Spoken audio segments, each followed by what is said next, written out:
Hello, my friends. Today, the Ukrainian forces are doing everything possible to stop the Russians. And Zelensky said that the lives of soldiers are the most important. Кожен командир має пам'ятати люди невитратний матеріал. Їхні сили, їхні знання, їхні вміння важлива цінність для нашої держави. But that's not the main thing. We worry about losing even a small piece of territory. However, the Russians are revealing the truth and admitting that their situation is very bad with no prospects of any front. Because for every cap strike they launch, the Ukrainian forces respond with a large number of FPV drones. We are addressing the enemy drone problem from the wrong end. I will write something unpleasant now and surprise many. All drones on the front line on both sides are bought in the same place, China. All these motors, controllers, sensors, remotes, and blades, all from our dear partners. And I think it's a very stupid task to try to buy more drones from China than Ukraine does.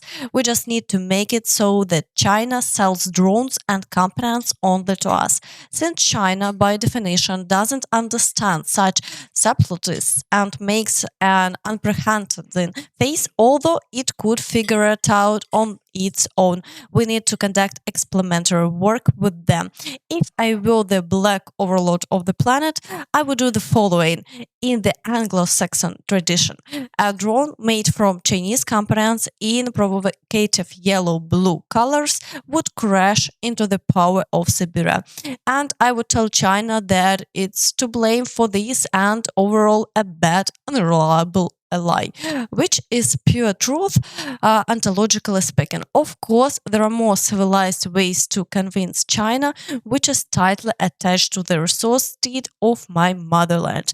But this is the fastest and most visual. And believe me, if China wanted, not a single motor, not a single blade would reach the Banderovцы, even through complex logistics.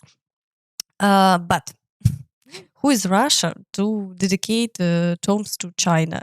They make huge amounts of money, and if Russia doesn't comply with China, they will quickly remind them who keeps and Russia alive today. So without China's help, Russia would no longer exist. Since today, after European companies left China, everything is held together solely by Chinese companies.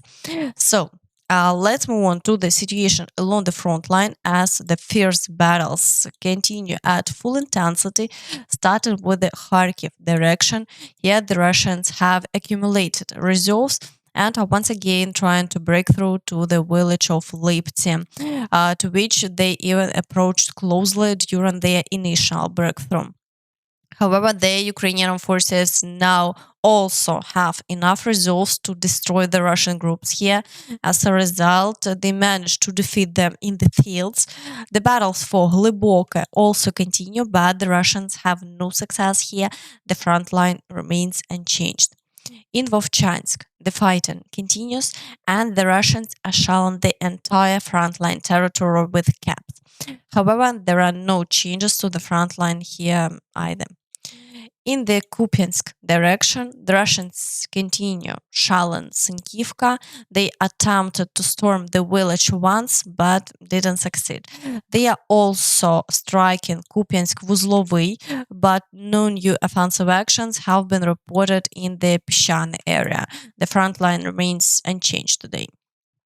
In the Svatove area, the Russians are trying to break through near Stelmakhivka, Novoiehorivka and Novoserhiyivka. However, all attacks are being successfully repelled.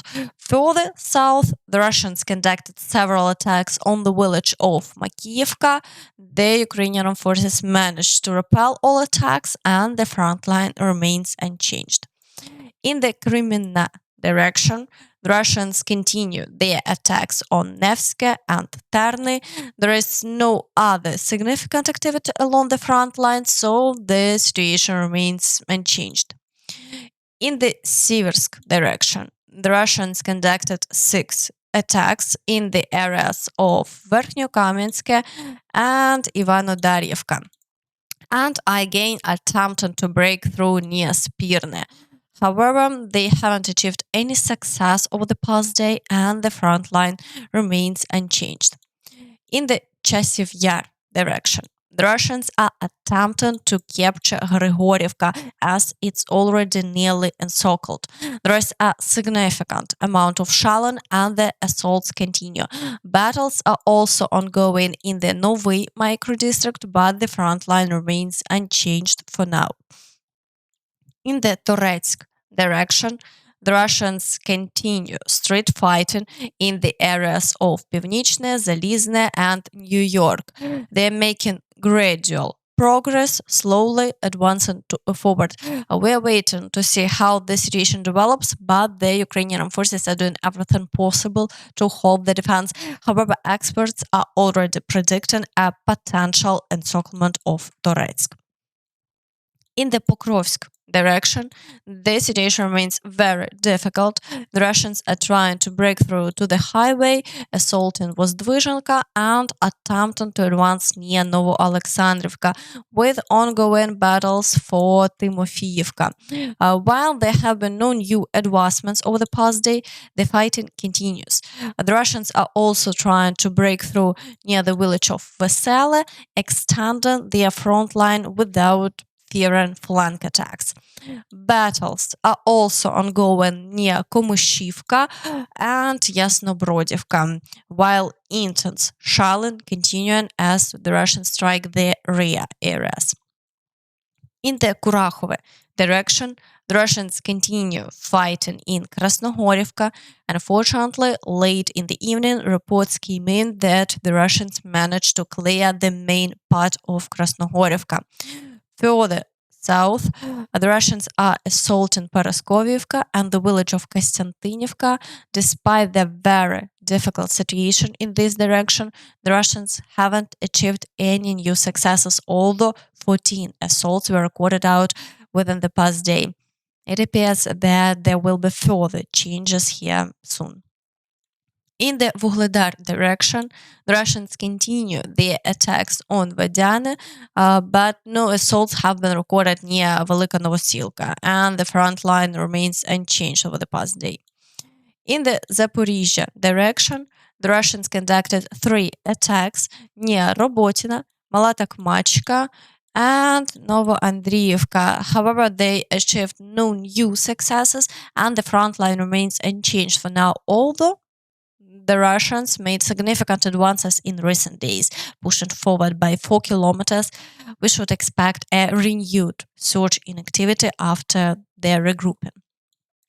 In the Kherson direction, shelling continues without any offensive actions, and the situation remains unchanged overall. Meanwhile, Putin has made a statement emphasizing the need for victory. Нам всегда, особенно в этот период нашего развития, нашей истории, нам нужен успех, нам нужна победа. А победа не может быть без прочной основы, морально-этической, духовной основы. А эту основу как раз и создает наша история, наши традиции и гордость за то, что было сделано нашими предками по укреплению Отечества. Это и сегодня в известном смысле наше оружие. Propaganda continues as usual. Meanwhile, experts are now trying to decipher Trump's plan. План у Трампа, вот из имеющейся у нас информации, из источников, следующий. Он предложит Путину уйти со всех оккупированных территорий. Он ему даст время, короткое время.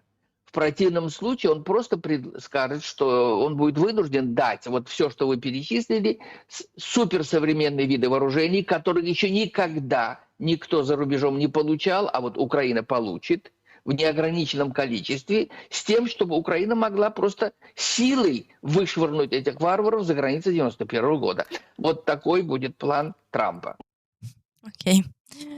What do you think about this? Share your thoughts in the comments. And that's all from me. So please don't forget to like this video, subscribe to the channel, and hit the notification bell to stay updated on all the latest news. Thank you for watching and see you next time. Bye bye.